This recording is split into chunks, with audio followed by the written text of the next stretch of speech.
Everyone, welcome back. So friends, thumbnail देखकर आपको already पता चल गया होगा कि आज की हमारी वीडियो कितनी इंपॉर्टेंट है। So in this video we will discuss about the expected questions for biology. So 12th के लिए यानी कि बोर्ड्स 2020 के लिए जो बायोलॉजी के एक्सपेक्टेड क्वेश्चंस है आज हम उसको डिस्कस करेंगे। And this is Bhavna Puri, your biology mentor. So चलिए स्टार्ट करते हैं। तो जो फर्स्ट यूनिट है हमारी चैप्टर नंबर 1, 2, 3, 4 चारों ही चैप्टर्स हमारी फर्स्ट यूनिट में आते हैं। तो इसके जो चैप्टर वाइज अगर मैं स्टार्ट करूं तो जो फर्स्ट क्वेश्चन जो मोस्ट एक्सपेक्टेड है वो ये है that Papaver and Michelia both are multi carpellary, यानी कि पैपेवर और मिचेलिया दोनों ही मल्टी कार्पेलरी होती हैं। Then why are they categorized differently?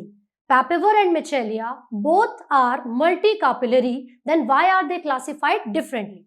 Second question, 7 celled and 8 nucleated stage को डिस्क्राइब करें। तो या फिर क्वेश्चन डायरेक्टली 1 मार्क में आ सकता है, तो आपको बताना होगा कि एम्ब्रियो सैक में 7 सेल्ड और 8 न्यूक्लिएटेड स्टेज होती है।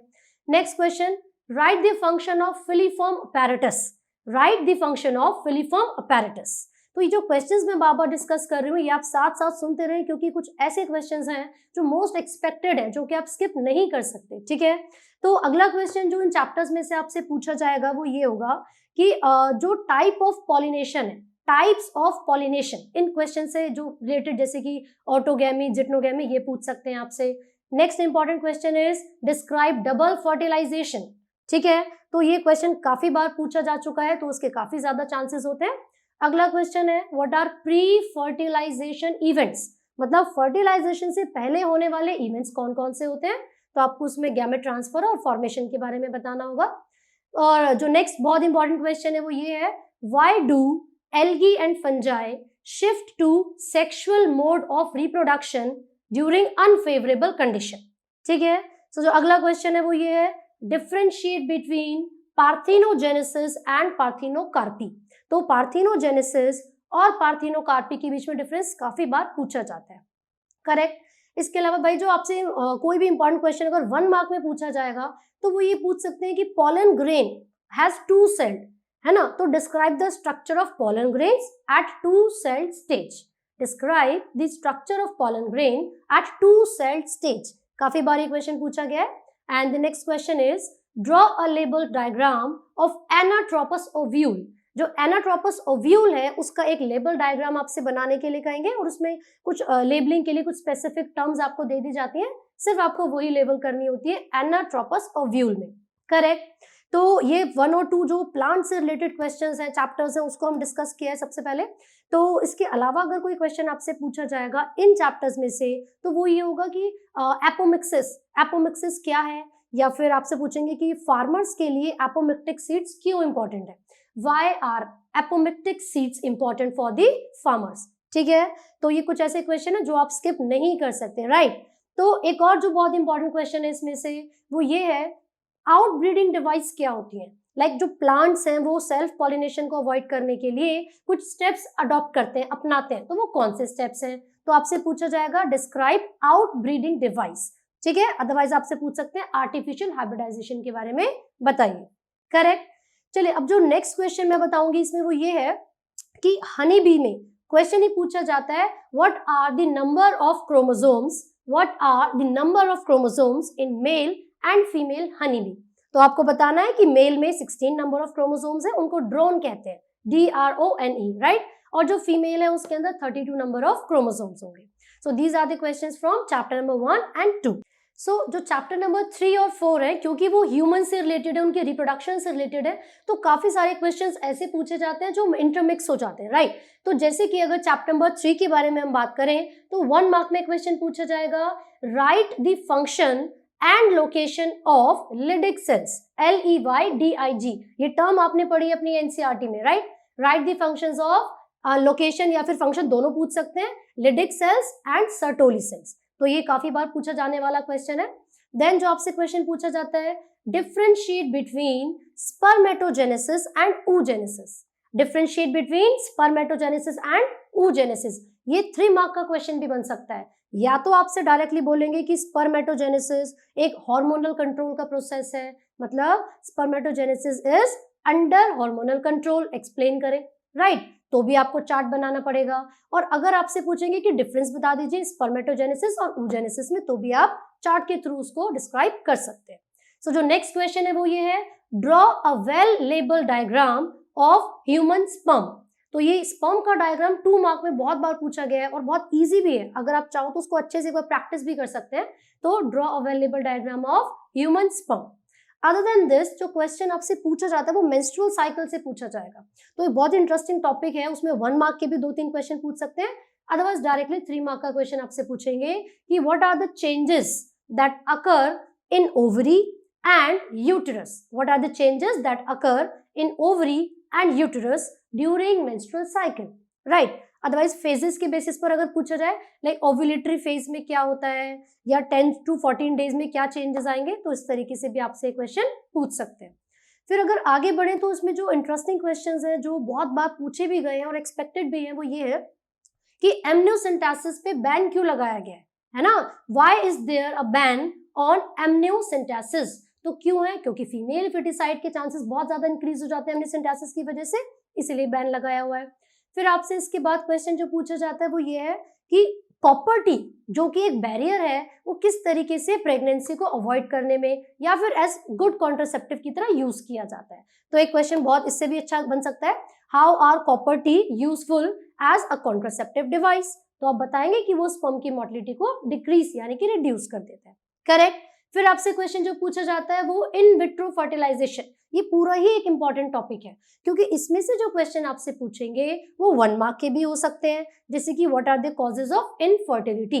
ठीक है, तो कॉजेज ऑफ इनफर्टिलिटी आपसे पूछा जा सकता है। या फिर ये पूछेंगे, अगर किसी मेल में स्पर्म का काउंट बहुत कम है, if there is low sperm count in a male, तो आप कौन सी टेक्निक उसको एडवाइस करेंगे। तो उसमें आप आर्टिफिशियल इंसेमिनेशन को एडवाइस करेंगे, ठीक है। इसके अलावा जो क्वेश्चन है वो आपसे फीमेल रिप्रोडक्टिव सिस्टम के डायग्राम के लिए भी पूछ सकते हैं। अदरवाइज आपसे पूछा जाएगा कि क्लीवेज की बाद वाली स्टेज का डायग्राम बनाओ, है ना। तो क्लीवेज मतलब 2 सेल स्टेज, तो क्वेश्चन क्या हो जाएगा, draw a label diagram of the stage after cleavage. तो वो 4 सेल स्टेज होगी, आपको उसका डायग्राम बनाना होगा, करेक्ट। देन एक बहुत ही important question, placenta acts as an endocrine tissue. जो प्लेसेंटा है वो एंडोक्राइन टिश्यू की तरह एक्ट करती है, एक्सप्लेन करें, राइट। तो ये फिर भाई बहुत अच्छा क्वेश्चन है ना कि प्लेसेंटा एंडोक्राइन टिश्यू की तरह एक्ट कर रही है, क्यों। अभी तक आपने क्या पढ़ा है कि ग्लैंड्स होते हैं, लेकिन यहाँ पर टिश्यू के बारे में बात हो रही है, तो आप बताएंगे कि वो हार्मोन्स को सिक्रीट करती है, करेक्ट। और इसमें से इस पूरे यूनिट में से एक लास्ट क्वेश्चन में बताती हूँ, वो है आपसे डायग्राम बनाने के लिए कहा जाता है ब्लास्टोसिस्ट का। Draw a label diagram of blastocyst, ठीक है भाई। So these are the questions from unit 1। तो इसमें हमने चारों चैप्टर्स को कवर किया है। अब हम बात करेंगे यूनिट 2 की, जिसमें हम बात करेंगे चैप्टर नंबर 5, राइट। तो सबसे पहला चैप्टर यूनिट 2 में 5 है, विच इज इनहेरिटेंस। तो इसमें से जो एक्सपेक्टेड क्वेश्चन है वो ये है कि जो मेंडल का वर्क था, इट वॉज अनरिकॉग्नाइज्ड टिल 1900। ऐसा क्यों है। तो क्वेश्चन क्या बना हमारे पास, Mendel's work was unrecognised till 1900, explain. तो आप इसके 3 रीजंस देंगे, क्योंकि क्वेश्चन 3 मार्क में भी पूछा जाता है। इसके अलावा आपसे क्वेश्चन पूछा जाएगा, differentiate between Mendelian and chromosomal disorders, ठीक है। तो मेंडल के डिसऑर्डर में और क्रोमोसोम के डिसऑर्डर में आपको डिफरेंस बताना होगा। नेक्स्ट क्वेश्चन होता है, describe chromosomal theory of inheritance. आपको सबसे पहले साइंटिस्ट का नाम लिखना होगा, पहले ही बताना होगा कि वो दिया किसने chromosomal theory, correct. Next question होता है भाई, टी.एच. मॉर्गन ने किया क्या है आपके लिए, मतलब क्या कंट्रीब्यूशन है उनकी। सो the question is right the contribution of TH. Morgan. तो आप उसमें किसके बारे में बताएंगे, लिंकेज एंड रिकॉम्बिनेशन के बारे में बताएंगे। इसी के साथ साथ टी.एच. मॉर्गन के स्टूडेंट से रिलेटेड भी क्वेश्चन पूछा जाता है, और वो क्वेश्चन ये होता है कि जीन मैपिंग किसने दी थी और किस बेसिस पे, right. So the question is who gave gene mapping and what was the basis, ठीक है। तो 5th चैप्टर के काफी क्वेश्चंस हैं ये, और इसके साथ साथ अगर एक और क्वेश्चन मैं आपको बताऊं, तो उसमें जो डिजीज जो डिसऑर्डर आपको दे रखे हैं, तो एक पेडिग्री चार्ट बना हुआ कई बार आ जाता है। वैसे ये क्वेश्चन काफी मतलब ये नहीं बोलूंगी कि हर बार रिपीट होता है, पर कई बार ये पूछ लिया जाता है कि आप बताइए सेक्स लिंक्ड रिसेसिव डिजीज का कोई एग्जाम्पल, राइट। अगर पेडिग्री चार्ट नहीं भी बना हुआ तो उसके बेसिस पर क्वेश्चन आपसे पूछते हैं, और वो क्वेश्चन 1 मार्क के हिसाब से होंगे, 3 मार्क्स के लिए, मतलब 3 क्वेश्चन, ठीक है। 1 नंबर का एक क्वेश्चन होगा, तो उसमें आपसे पूछेंगे कि एक क्रॉस करवाया था हमने व्हाइट और रेड जो भी फ्लावर्स है उनके बीच में, और जो रिजल्ट आपको मिला वो पिंक आए हैं फ्लावर्स। तो ऐसा क्यों हुआ, ये कौन सा फिनोमिना है ना? तो आप इसमें बताएंगे इनकम्प्लीट डोमिनेंस है, करेक्ट। तो फिर आपको बताना होगा, इसके अलावा ये पूछ सकते हैं कि किसी भी एक पॉपुलेशन में ऑब्जर्व किया है कि बहुत सारे अलग अलग कलर के लोग प्रेजेंट है ना, स्किन टोन सबकी अलग अलग है, तो वो कौन सा फिनोमिना है? तो फिर आप बताएंगे पॉलीजेनिक इनहेरिटेंस। तो एक क्वेश्चन इससे बन गया, डिस्क्राइब पॉलीजेनिक इनहेरिटेंस। और इसी में ही 1 1 मार्क में जैसे मैंने बोला पूछ सकते हैं डिस्क्राइब इनकम्प्लीट डोमिनेंस या फिर कोडोमिनेंस, करेक्ट। तो जो डिसऑर्डर्स है वो तो आपको जरूर पढ़ने ही है, क्योंकि मेंडेलियन और क्रोमोसोमल दोनों ही डिसऑर्डर बहुत जरूरी है। सो इसी के साथ साथ हम चैप्टर नंबर 6 की भी बात करेंगे। तो चैप्टर नंबर 6 में से पूछे जाने वाले जो क्वेश्चन है उसमें से सबसे पहला क्वेश्चन है write the dual functions of dNTP. DNTP का मतलब क्या है? Deoxyribo nucleoside triphosphate. तो आपको इसके दोनों फंक्शन बताने होंगे। सिमिलरली जो एक और क्वेश्चन आपसे पूछा जाता है वो ये होता है write the dual functions of AUG. Capital में एयूजी वो क्या होते हैं? कोडोन्स होते हैं, है ना। तो आप बताओगे कि वो मिथ्योनिन के लिए कोड भी करेगा और वो इनिशिएटर कोडोन भी होता है, करेक्ट। सो नेक्स्ट क्वेश्चन इसमें से पूछा जाता है कि आप बताइए सोल्यूबल आरएनए किसे कहते हैं? Name the RNA that is called soluble RNA. तो वो टीआरएनए होता है, ठीक है। तो नेक्स्ट क्वेश्चन है व्हाट इज अमीनोएसाइलेशन या फिर charging of tRNA. What is aminoacylation और चार्जिंग ऑफ टीआरएनए। तो जो ट्रांसलेशन का आपका टॉपिक है वो बहुत इंपॉर्टेंट है, इसमें से काफी क्वेश्चन पूछे जाते हैं। जैसे कि मैंने अभी एक क्वेश्चन आपको बताया था व्हाट इज अमीनोएसाइलेशन। दूसरा क्वेश्चन ये है कि टीआरएनए को सोल्यूबल आरएनए कहते हैं। इसी से रिलेटेड एक और क्वेश्चन आपसे पूछा जाता है, ये भी बहुत इंपॉर्टेंट है, एक्सपेक्टेड क्वेश्चन इस बार आ सकता है, और ये क्या है? It is why is tRNA called adapter molecule. Question क्या है? टीआरएनए को अडेप्टर मॉलिक्यूल क्यों कहते हैं? Why is tRNA called adapter molecule, correct. तो जो नेक्स्ट क्वेश्चन इस चैप्टर में से आपसे पूछा जा सकता है भाई वो ये है रेप्लिकेशन फॉर्क का डायग्राम बनाइए, है ना। तो क्वेश्चन क्या आएगा? क्वेश्चन आप डायरेक्टली भी उसको आपको मिल सकता है कि draw a label diagram of replication fork, ठीक है। तो रेप्लिकेशन फॉर्क किस चीज के लिए है? वो रेप्लिकेशन को बताएगा, करेक्ट। तो जो नेक्स्ट क्वेश्चन हम डिस्कस करेंगे इसमें से वो दो हो सकते हैं, मतलब ऑप्शन में भी आ सकता है, या तो लैक ऑपेरॉन या फिर DNA fingerprinting. So the question could be describe DNA fingerprinting in detail, ठीक है। और इसके अलावा क्या पूछ सकते हैं? Describe lac operon in detail. So these are the questions from chapter number 6। अब हम आगे बढ़ेंगे अपने चैप्टर नंबर 7 की तरफ, विच इज इवोल्यूशन। तो इवोल्यूशन ऑलरेडी बच्चों को बहुत ज्यादा इंटरेस्ट लगता है इसमें, क्यों? क्योंकि ह्यूमन की इवोल्यूशन के बारे में भी बात हो रही है, तो ह्यूमन इवोल्यूशन ही बहुत इंपॉर्टेंट है ना। तो कैसे क्वेश्चन पूछे जाते हैं? चैप्टर नंबर 7 में से एक क्वेश्चन आपसे पूछा जाएगा, उस एंसेस्टर के बारे में बताओ या उस ऑर्गेनिज्म के बारे में बताओ जो कि 15 मिलियन ईयर्स अगो पहले सरवाइव करते थे, है ना। तो क्वेश्चन होगा name the ancestors that existed 15 million years ago, 15 million years पहले जो सरवाइव किया करते थे, राइट। इसी में आपको 1 मार्क का एक और क्वेश्चन पूछ सकते हैं, उन एंसेस्टर्स के बारे में बताइए, name the ancestors that are found in Central Asia, ठीक है। और इसमें से जो क्वेश्चन ह्यूमन फिजियोलॉजी से है वो डायरेक्टली पूछे ना पूछे 3 नंबर में एक नंबर के काफी बार पूछे जाते हैं, ठीक है।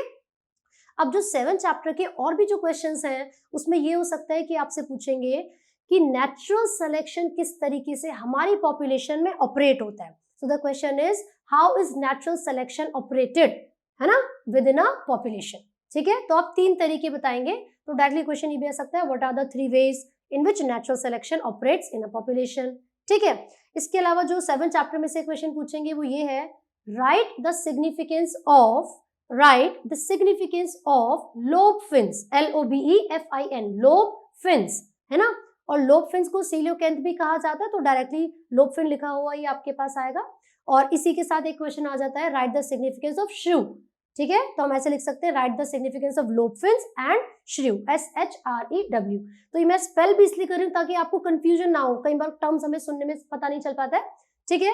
सो 7 चैप्टर में से एक्सपेक्टेड क्वेश्चंस मैंने आपको बताया, लेकिन अभी भी 2-3 क्वेश्चंस ऐसे हैं जैसे कि राइट 3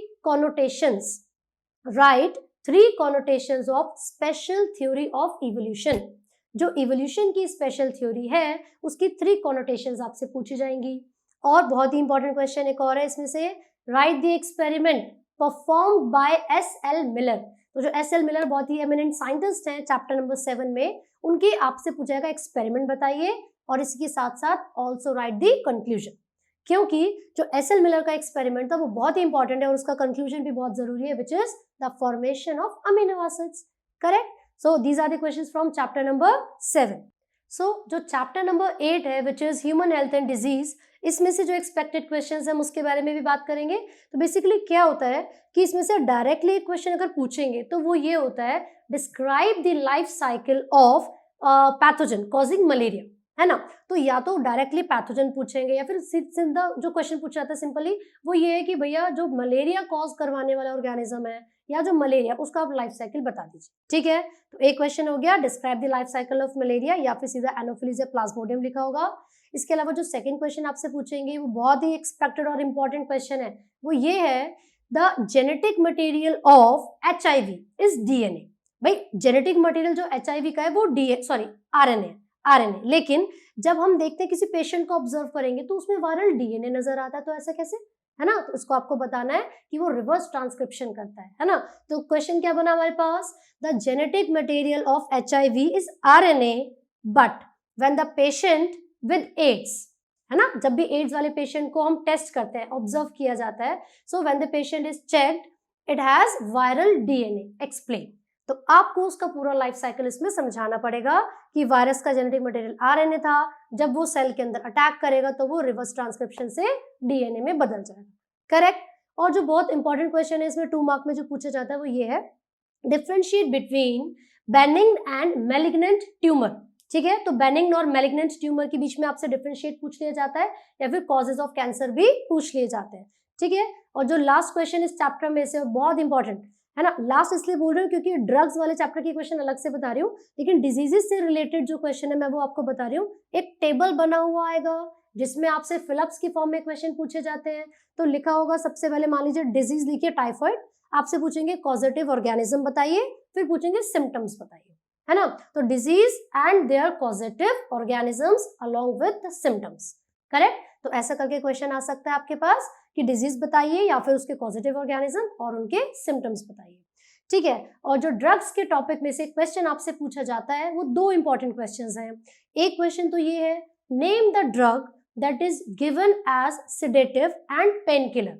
तो एक कौन सा ड्रग है जो कि सेडेटिव या पेन किलर की तरह दिया जाता है, तो वो होता है मॉर्फिन, राइट। और दूसरा क्वेश्चन जो उसमें से पूछा जाता है वो ये है, name the drug which is used to cope with the mental illness. जो भी रिसेंटली पेशेंट किसी को सर्जरी या कोई भी हुआ है तो उनके मतलब उनको क्या देते हैं, ड्रग दिया जाता है, मतलब बहुत ही क्वांटिटी कम में, बहुत ही कम क्वांटिटी में। क्यों?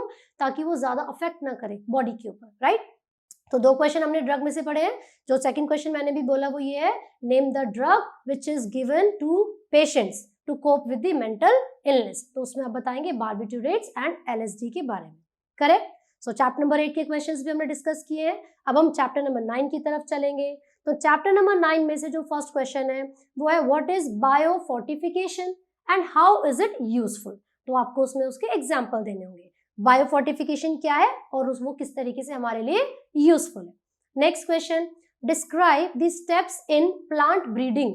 तो प्लांट ब्रीडिंग के स्टेप्स आपसे पूछे जाएंगे, वो कौन कौन से स्टेप्स हैं जिसका इस्तेमाल करके हम प्लांट ब्रीडिंग कर सकते हैं, राइट। नेक्स्ट क्वेश्चन जो आपसे इसमें से पूछा जाता है वो ये है, how the plants have developed morphological, biochemical and physiological characters, ठीक है, to make them resistant from disease। अपने आप को डिजीज से या पेस्ट से रेजिस्टेंट बनाने के लिए प्लांट्स ने क्या क्या मॉडिफिकेशन किए, है ना। तो आप उसमें बता सकते हैं कि एस्पार्टिक एसिड का कंटेंट ज्यादा कर लिया है मेज ने, है ना, या फिर आप बता सकते हो व्हीट के अंदर हेयरी लीव्स होती हैं। तो दीज आर द क्वेश्चंस जिसके आने के चांसेस काफी ज्यादा है। इसके अलावा 9 चैप्टर में से आपसे अगला क्वेश्चन पूछेंगे, differentiate between inbreeding and outbreeding. तो दोनों में डिफरेंस आपसे पूछा जाता है और आपसे पूछेंगे right the disadvantages of inbreeding depression. ठीक है, differentiate between inbreeding and outbreeding and right the disadvantages of inbreeding depression. तो ये क्वेश्चन हो गया।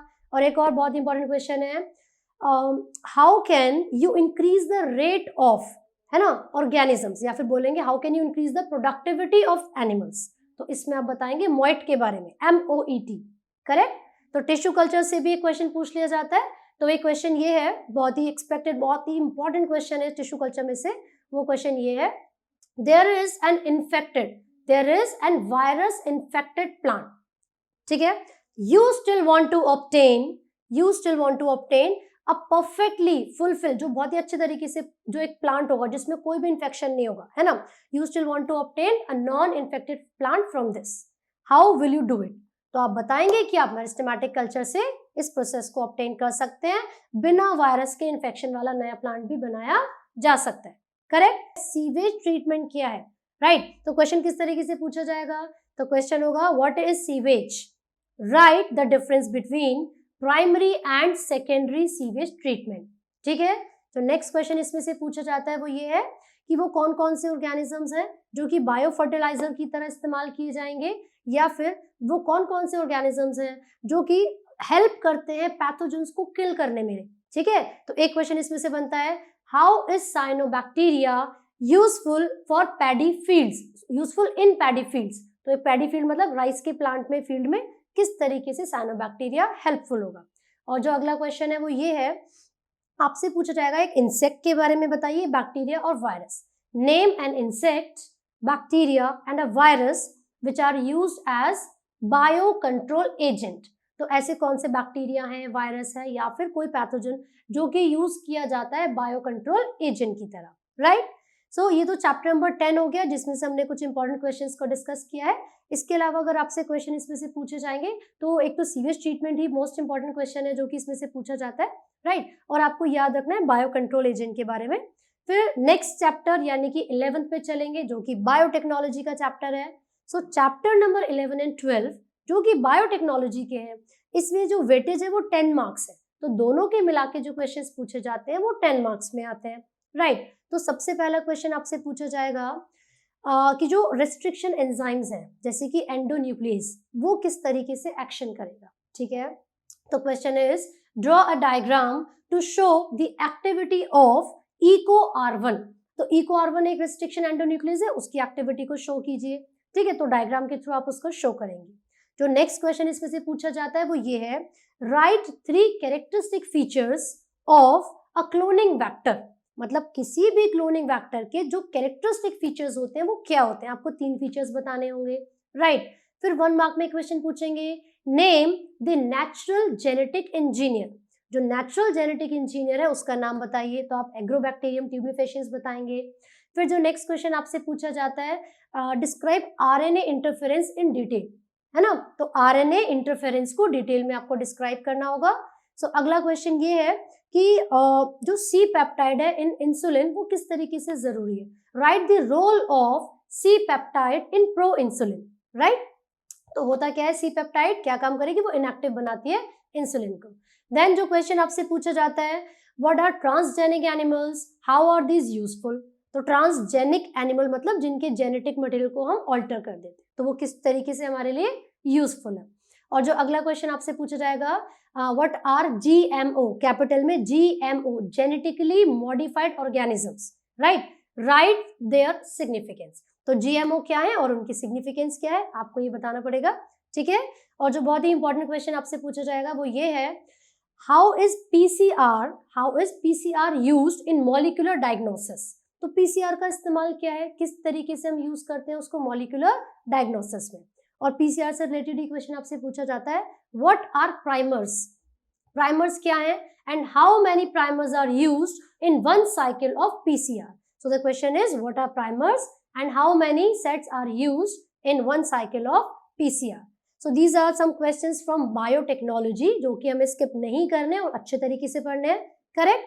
अब हम बात करते हैं इकोलॉजी के बारे में। सो इकोलॉजी में टोटल 4 चैप्टर्स हैं, तो मैं कलेक्टिवली जो इंपॉर्टेंट क्वेश्चंस हैं इन चैप्टर्स के वो डिस्कस करूंगी। तो सबसे पहले हम बात कर रहे हैं, क्वेश्चन आपसे ये पूछा जा सकता है, how are biological hotspots useful in conserving the biodiversity. तो आपको उसका आंसर देना होगा। देन नेक्स्ट क्वेश्चन ये है, बायोलॉजिकल जो पिरामिड्स होते हैं, है ना, तो आपसे पूछा जाएगा, ड्रॉ अ वेरिएबल डायग्राम या फिर draw a pyramid of biomass and energy in sea aquatic या फिर सी सिस्टम या एक्वाटिक इकोसिस्टम में आपसे पूछ लिया जाएगा। जो और भी क्वेश्चंस है इकोलॉजी के जो बहुत एक्सपेक्टेड क्वेश्चंस हैं उनके बारे में हम डिस्कस कर रहे हैं। तो जैसे कि मैंने बताया कि इकोसिस्टम्स के अगर बहुत सारे क्वेश्चंस आप देखोगे तो एक क्वेश्चन उसमें से ये भी आता है, why is there more biodiversity in tropical region than temperate region? भाई ट्रॉपिकल रीजन में टेम्परेट से ज्यादा डाइवर्सिटी क्यों होती है? करेक्ट। फिर उसके अलावा आपसे पूछा जाएगा डिस्क्राइब स्पीशीज एरिया रिलेशनशिप, तो विद अ ग्राफ, आपको ग्राफ बनाना पड़ेगा, ठीक है। फिर आपसे पूछेंगे कि जो एक्सपोनेंशियल ग्रोथ होती है या जो लॉजिस्टिक ग्रोथ होती है उसमें के क्या रिप्रेजेंट करता है, कैरिंग कैपेसिटी क्या रिप्रेजेंट करता है? तो आपको बताना होगा कि जो कर्व्स है, कर्व्स ऑफ ग्रोथ, ये हमारा टॉपिक हो सकता है, कर्व्स ऑफ ग्रोथ, ठीक है। इनको हम ग्रोथ कर्व्स भी कह देते हैं। तो उसमें आपको दोनों याद करने पड़ेंगे, लॉजिस्टिक भी और दूसरा जो आपका सिग्मॉइड है या फिर जो जे शेप्ड है, दोनों तरीके के कर्व्स आपको पता होने चाहिए। इसी के साथ साथ जो इंपॉर्टेंट क्वेश्चन है वो ये है कि प्रे ने अपने आप को किस तरीके से मॉडिफाई किया है या फिर इवॉल्व किया है ताकि वो प्रेडेटर से अपने आप को बचा सके। So the question is how the prey have evolved themselves to protect them from predators. तो प्रेडेटर से अपने आप को बचाने के लिए उन्होंने कैसे अपने आप को इवॉल्व किया है ना। सो एक और क्वेश्चन इसमें से बनता है कि जब भी हम हाई ऑल्टीट्यूड पे जाते हैं तो हाई ऑल्टीट्यूड पर जाने पर ऑक्सीजन का जो प्रेशर है वो कम हो जाता है। तो क्वेश्चन ये पूछेंगे, how does our body cope with the changes at high altitude? तो हाई ऑल्टीट्यूड पे जाने पर हमारी बॉडी किस तरीके से चेंजेस के साथ एडजस्टमेंट करेगी, राइट। तो चलिए अब बात करते हैं पोल्यूशन के बारे में, क्योंकि पोल्यूशन वाले टॉपिक से भी काफी क्वेश्चंस पूछे जाते हैं। तो जैसे कि CFC यानी कि क्लोरोफ्लोरोकार्बन से रिलेटेड क्वेश्चन आपसे पूछा जाएगा। तो वो एक क्वेश्चन ये है कि how does the depletion in CFC help in protecting us from diseases? या तो ये पूछेंगे कि डिजीज से कैसे प्रोटेक्ट कर सकते हैं, या फिर आपसे पूछेंगे कि ओजोन लेयर किस तरीके से हमारे लिए बेनिफिशियल है। तो राइट द रोल ऑफ या फिर right the functions of ozone layer, ठीक है। फिर इसी के साथ साथ जो क्वेश्चंस आपसे पूछे जाते हैं वो ये होगा कि प्रोटोकॉल्स कौन कौन से चलाए गए थे, है ना। और जो प्रोटोकॉल है वो आपको ये बताना है कि जैसे कि CFC के एमिशन को रिड्यूस करने के लिए मॉन्ट्रियल प्रोटोकॉल, तो पूछेंगे what is Montreal protocol, correct. फिर अगला क्वेश्चन आपसे पूछ सकते हैं, right some species that have recently been extinct. तो अभी रिसेंटली कुछ स्पीशीज जो एक्सटिंक्ट हुए उनका नाम आपको बताने होंगे। फिर अगला क्वेश्चन पूछेंगे, what is red data list? हालांकि आपकी बुक में रेड लिस्ट के नाम से मेंशन किया हुआ है, तो ये क्वेश्चन काफी बार पूछा जाता है, what is red data list? And then next question is, what are Ramsar sites? तो रामसर साइट्स क्या है, हाउ आर दीज यूजफुल? तो वो हमारे लिए किस तरीके से यूजफुल है। तो इसमें से इकोलॉजी में से अगर हम क्वेश्चंस की बात करें तो काफी सारे क्वेश्चंस ऐसे हैं जो बहुत इंपॉर्टेंट हैं। तो जैसे कि अगला क्वेश्चन अगर हम बात करें, describe evil quadrat in detail. तो इविल क्वाड्रेट का मतलब क्या है, कॉजेज ऑफ बायोडाइवर्सिटी लॉस।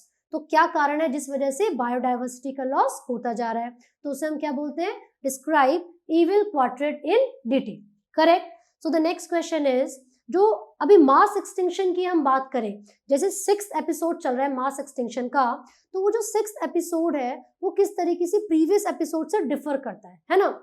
तो पूछेंगे, what is 6th extinction? What is 6th extinction? How is it different from previous episodes? तो आप बताओगे ह्यूमन की एक्टिविटी बहुत ज्यादा बढ़ती जा रही है जिस वजह से डिप्लीशन होता जा रहा है हमारी बायोडाइवर्सिटी का, करेक्ट। सो तो अगला क्वेश्चन हम बात करेंगे वो ये है कि differentiate between in Situ and x situ conservation. तो इन सिटू जो नेचुरल हैबिटेट में होती है, एक्स सिटू जो बाहर ले जाकर होती है। तो इन सिटू और एक्स सिटू कंजर्वेशन में डिफरेंस आपसे पूछा जाएगा, correct. So these are the questions from जो आपकी एनसीईआरटी, फ्रॉम योर एनसीईआरटी। तो ये वो क्वेश्चंस है जो मोस्ट एक्सपेक्टेड क्वेश्चंस हैं बोर्ड्स 2020 के लिए। सो आई होप आपको ये समझ में आया and all the very best, thank you.